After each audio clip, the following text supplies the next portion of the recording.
The election is rapidly approaching, and the next 4 years will be determined in just the next 4 days. The latest ABC News poll shows Mitt Romney leading by 1 point. And while President Obama enjoys overwhelming support from African Americans, it's complicated.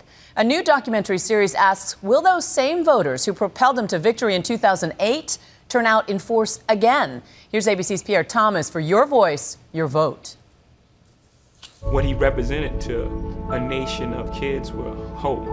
In this campaign ad released today, superstar rapper Jay-Z encourages black voters to get out the door and into the polling booth for Barack Obama. I'm Barack Obama, and I approve this message. With a 96% approval rating among black voters, though, 4 more years! 4 more years! You may wonder why it's necessary. The reason? While support for the president among the Democratic faithful remains high, this time there's a decidedly different feel than that of election night 2008.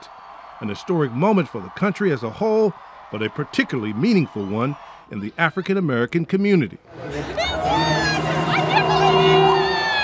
The tears flowed freely, raw emotion, hard for many to truly explain.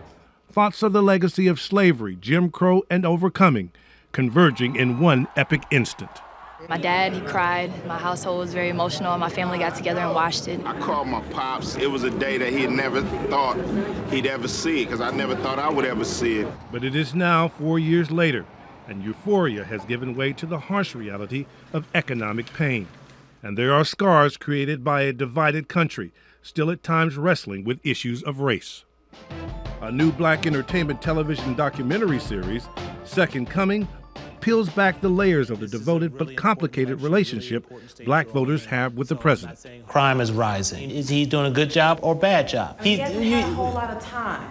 You know, He's got 4 years. I think there's no doubt the thrill is gone. That moment in 2008 was a once-in-a-lifetime experience. Film director Mark Levin sent teams around the country talking to blacks from every walk of life. Do I think he was going to put on a cape and save black America?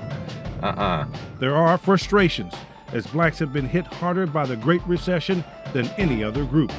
Black unemployment is almost double the national average. To me, he hasn't done anything. The economy hasn't gotten better, nothing's gotten better. We're in the same spot we were when Bush was in presidency. And another emotional issue has surfaced: gay marriage. I think same-sex couples should be able to get married. I don't even care what Obama said. Jesus said marriage is between a man and a woman.